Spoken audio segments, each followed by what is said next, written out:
Hello, c'est HR, votre chroniqueur. Alors aujourd'hui, je vais vous parler d'un film Wuxia avec Andy Lau. Ce film a pour titre Shaolin.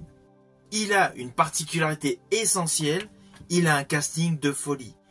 Car dans ce film, aux côtés d'Andy Lau, vous allez retrouver Nicolas Tse et Jackie Chan.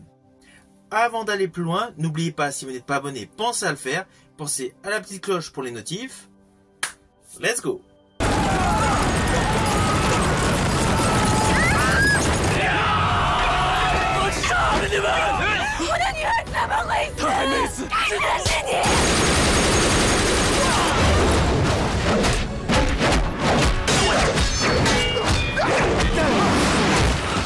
不要打了！你教过我，人占上风的时候不下手，死的是自己。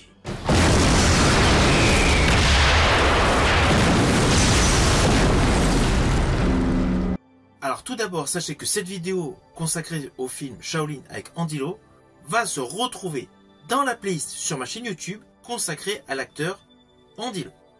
Et pour ceux qui ne me connaissent pas, soyez rassurés, dans ce qui suit, je ne spoil jamais. Alors justement, si vous avez vu donc la playlist que j'ai consacrée à l'acteur Andy Lau, vous avez pu remarquer qu'essentiellement jusqu'à maintenant, j'ai présenté des polars. Car Andy Lau a joué dans beaucoup de polars. Il a joué dans le diptyque Shockwave, dans Le Protégé, dans Firestorm et dans la trilogie Infernal Affair. Mais Andy Lau a également joué dans des films Wuxia, dans des comédies, dans des films d'aventure. Andy Lau est un acteur extrêmement complet. De ce fait, il a une filmographie extrêmement riche. Néanmoins, je tiens à vous préciser, par rapport à l'ensemble de sa filmographie, ce film Shaolin est mon film préféré avec l'acteur Andy Lau.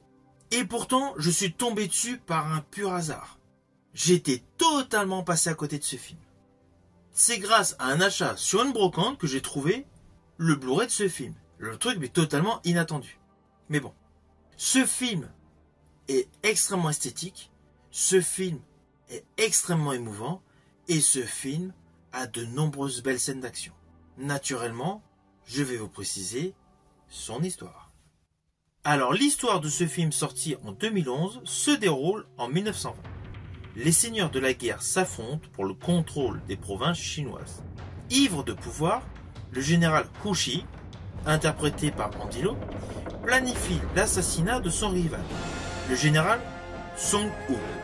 Mais il est trahi par son second, le commandant Cao Man. Cao Man qui est interprété par Nicolas Tse.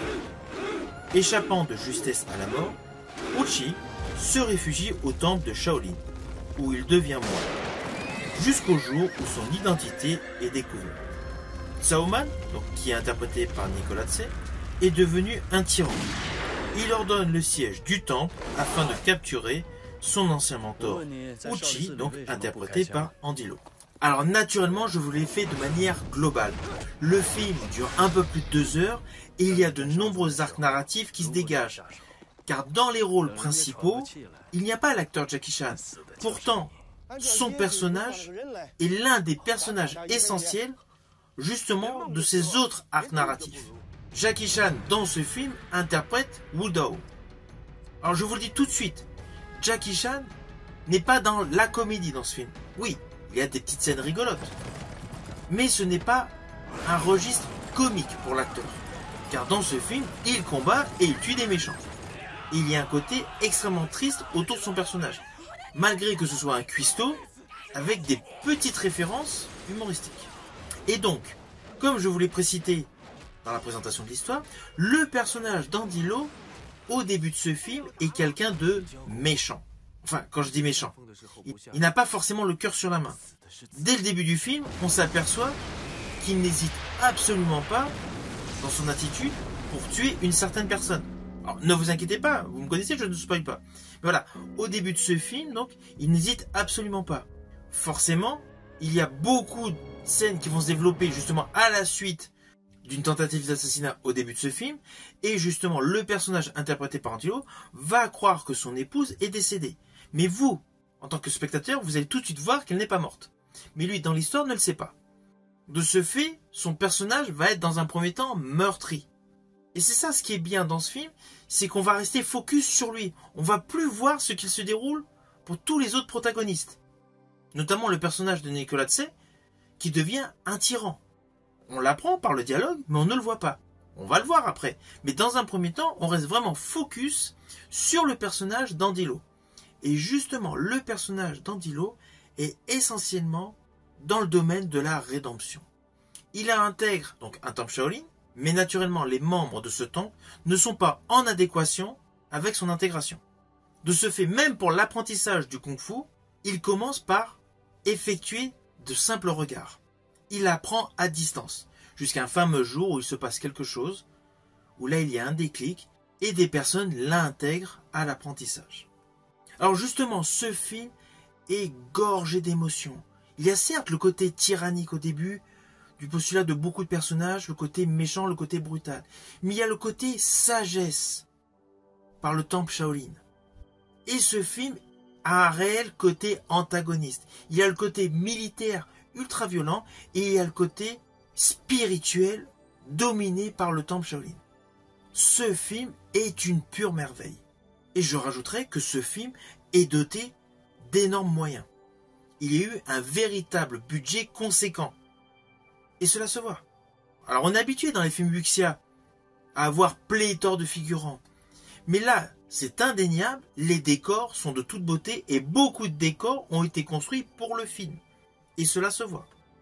Et je rajouterais qu'en dehors de la dimension psychologique qui plane tout autour du film et des décors somptueux, il y a certes beaucoup des moments d'émotion, mais il y a des combats avec de superbes chorégraphies. En ce qui me concerne, j'ai particulièrement aimé un combat wuxia avec des baïonnettes. Selon moi, ce film Shaolin est la meilleure réalisation de Benny Chan. C'est son meilleur film. Pourtant, il y a pléthore de films réalisés par Benny Chan que j'ai particulièrement aimé. D'ailleurs, dernièrement, j'ai effectué une vidéo sur un polar ultra réaliste avec Donnie Yen que Benny Chan a réalisé. Il s'agit de Rising Fire. Toi, tu passes ton temps à assister à des enterrements. J'assisterai peut-être au tien. Mais là, ce film, outre le fait d'avoir des décors somptueux, d'un casting 5 étoiles et d'un budget pharaonique, toute la dimension psychologique que peut dégager les entités du temple Shaolin apporte une plus-value scénaristique largement supérieure à pléthore de films. Car naturellement, dans ce film, vous allez découvrir de nombreux moments de bravoure. Vous allez avoir des combats épiques et beaucoup de moments d'émotion.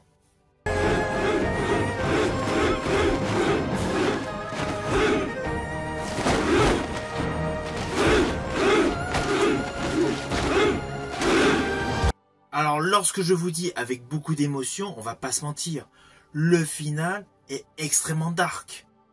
Je ne vous dis pas ce qui se déroule, mais vous êtes obligé d'avoir la larme à l'œil. Le final est extrêmement sombre. Il est totalement empreint de tristesse. Et je rajouterai que de la mélancolie va se greffer à votre esprit après avoir vu ce film.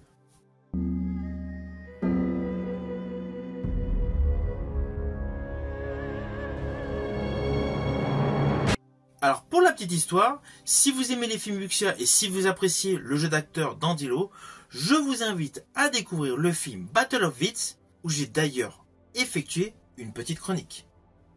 你教过我，人占上风的时候不下手，死的是自己。